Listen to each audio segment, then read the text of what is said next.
This is a personal essay. And it is called, and I gave it such a quippy name, and now I'm gonna read it, and I thought it was a good idea, and I still stand by it. Unless you hate it, in which case I don't. Chow down, chow hound. God, I love wordplay. I'm going to open this with an open letter to my younger self. From a young age, you're going to notice that you're different from the other kids. Not because you were gay, or because you sang in the shower, which isn't that abnormal in a normal private shower, but listening to your prepubescent voice crack on the belt and defying gravity was not how the rest of your PE class wanted to spend the chlorine rinse in the locker room showers. No, you weren't just weird relative to other little boys. You were weird relative to other human children. It's because you ate dog treats. And dog food. And you still do. Quite often. For context. Around the time I started getting an allowance, a dog treat stand opened at the farmer's market in my neighborhood, and they had a very clever sales hook. Their dog treats were safe for humans to eat, and that blew my mind. I was 8 years old, and up until that point, I had lived on the principle of the separation of species. They operated from the idea that any food you buy for your dog should be healthy enough for you to take a nibble out of their bowl. It's very economic when you think about it. However, a catching marketing slogan that could be considered predatory advertising to any curious children with a sudden liquid influx of cash and a total lack of financial literacy. I bought dog treats until my parents bought a leash to keep me away from the farmer's market unsupervised. Eventually they had to take action. I was extremely constipated.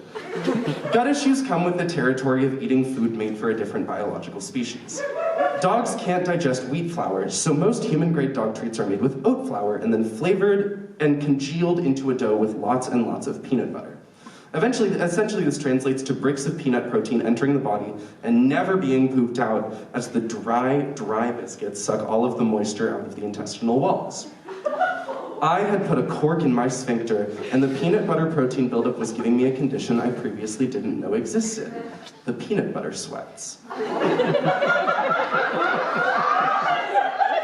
It's like the meat sweats, only instead of having the body odor of a factory farm, you smell like the continental breakfast of an interstate motel on its second day out in the lobby.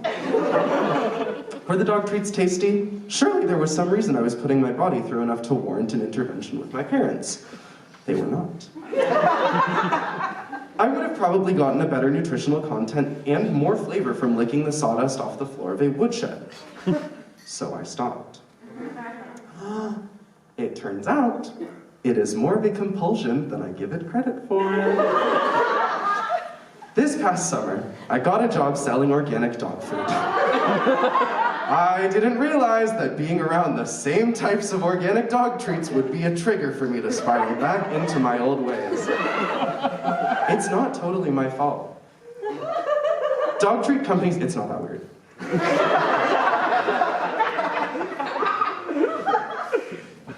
Dog treat companies have found a new way to manipulate customers. They just advertise the dog food like it's meant to be eaten by humans. It's a very cleverly deceptive bait and switch. My first day of work, I passed by food labels with words like Sunday roast, pumpkin pie, unsalted turkey jerky. I was at the Thanksgiving dinner table.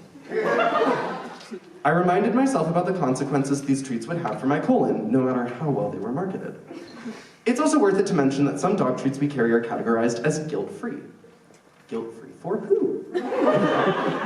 Dogs aren't self-aware enough to develop eating disorders. You can't count calories without opposable thumbs. It's a subliminal message to dog owners. Don't feel guilty about taking one of your dog's treats. You're the one who bought them after all. But I wouldn't buy them.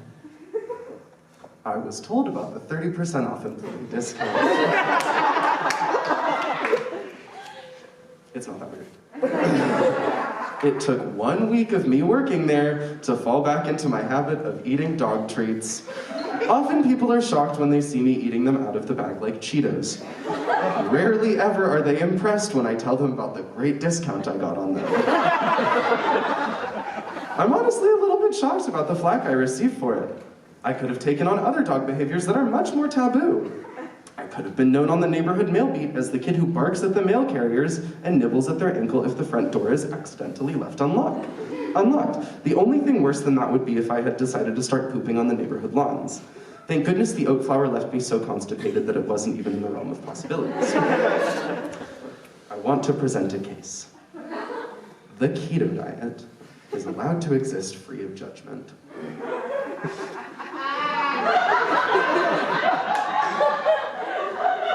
My mother used to do it. She's in the audience with us tonight. And I'm not going to point her out because then she will give me a talking to like she did last time I brought her up on the stage. I've been the captive audience in the kitchen to recipes like keto quesadillas, in which the unhealthy carby tortillas are replaced by fried cheddar, cheese crisps, and used to sandwich a mixture of cream cheese, pub cheese, and Cheese Whiz. It's important to mix up the cheese food groups in a fat and protein-based diet.